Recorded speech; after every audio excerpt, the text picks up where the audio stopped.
आजकल आपने इस देश के अंदर, भारत के अंदर चला हुआ एक नैरेटिव देखा है जिसमें मुसलमानों को आतंकी बनाने की एक प्रक्रिया चली हुई है, साबित करने की। क्योंकि मुसलमान इस बैंकिंग प्रणाली के पूरे षड्यंत्र को समझते हैं।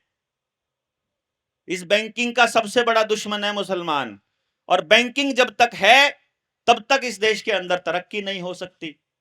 और जब तक इस देश में मुसलमान गांव गांव में, हर गांव में 5-10 हाथ के कारीगर रहेंगे, तब तक कंपनियां नहीं जा सकती।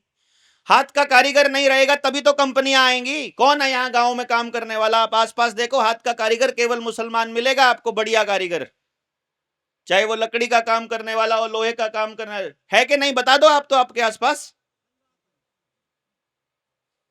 तो अगर वो खत्म नहीं होगा, अगर कमजोर नहीं होगा, तो कंपनियां कैसे अपनी एस्टेब्लिश करेंगी गांव गांव में जाकर के? ये कंपनियां ही तो नेताओं को पैसा देते हैं, नेताओं, इनको उद्योगपतियों को पैसा मिलता है, उद्योगपति पैसा देते हैं इनको, पार्टियों को।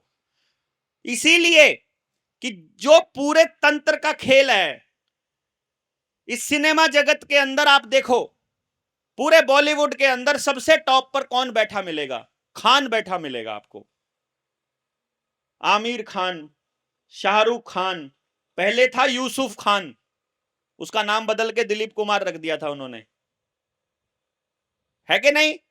खान क्यों बिठाया उन्होंने टॉप पे? क्योंकि मुसलमानों में सिनेमा हराम है।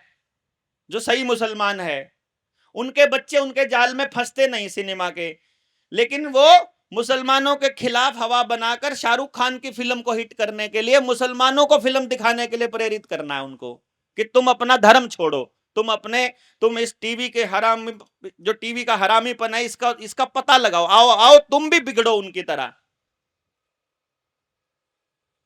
नहीं समझे? इसीलिए उनको टॉप पे रखा जाता है। अब जब ये नहीं फंसे तो फिर इनको क्या कहा कि मोबाइल दे दिया, सिनेमा मोबाइल के थ्रू आ गया इनके घर घर में, इनके भी आ गया, हमारे भी आ गया, सबके आ गया। क्यों? फिर तीसरे नंबर पे इन्होंने, इनके यहां मुसलमानों के यहां शराब हराम है कि नहीं? अब सरकार ने जगह जगह ठेके खोल रखे हैं। इतनी बड़ी आबादी यार, कस्टमर नहीं बन पाएगी अगर शराब हराम रहेगी, क्योंकि देश की अर्थव्यवस्था के लिए जरूरी है शराब, ऐसा बोलती है सरकार। क्यों? यही बोलती है ना कि तंबाकू से रेवेन्यू आता है इसलिए बेचना पड़ता है। फिर हम क्या, फिर तुम देश की जनता के लिए क्या करते हो? तंबाकू, लेकिन वो कहते हैं नहीं नहीं, फिर हम ना क्या करते हैं, लिख देते हैं उसके ऊपर ना कि इससे कैंसर होता है। मतलब देश की भलाई के लिए वो उस पर लिख देते हैं कैंसर होता है, लेकिन तंबाकू से हमको ये मिलता है रेवेन्यू। वो शराब पीना हानिकारक है, बोतल पे लिख देने से देश की जनता की भलाई की सोच सरकार की पूरी हो जाती है, लेकिन बिकना जरूर चाहिए, इसलिए वो प्रमोट करती है, तो हर चौराहे पर सुंदर सुंदर ठेके खोल देती है। लेकिन मुसलमानों के यहाँ शराब हराम हो जाएगी, तो अब मुसलमान नशा नहीं करेगा तो बर्बाद कैसे करेगा पूरे परिवार को? तो पूरे परिवार को बर्बाद करने के लिए फिर सूखे नशे ले आओ। सूखे नशे जो दूसरे होते हैं, चिट्टा हो गया, स्मैक हो गई, हीरोइन हो गई।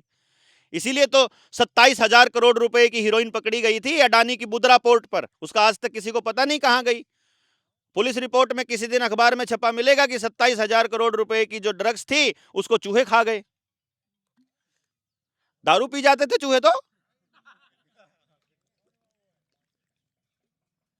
बिहार में हुआ था ना, 1 ट्रक दारू पी गए थे चूहे। पुलिस रिपोर्ट में लिखा गया कि चूहे 1 ट्रक दारू पी गए। मतलब ऐसे भ्रष्ट तंत्र को आपने अपने सर पे बिठा रखा है, हद की बात तो यह है, और अपने बच्चों को इनके भरोसे सौंप रहे हो। जैसा बच्चा गांव को चाहिए वैसा तैयार करने का स्कूल अपने गांव में बनाने की बात नहीं करते हैं, और किसी भी प्राइवेट कंपनी के पास अपने बच्चे को सुबह ही पैक करके भेज देते हैं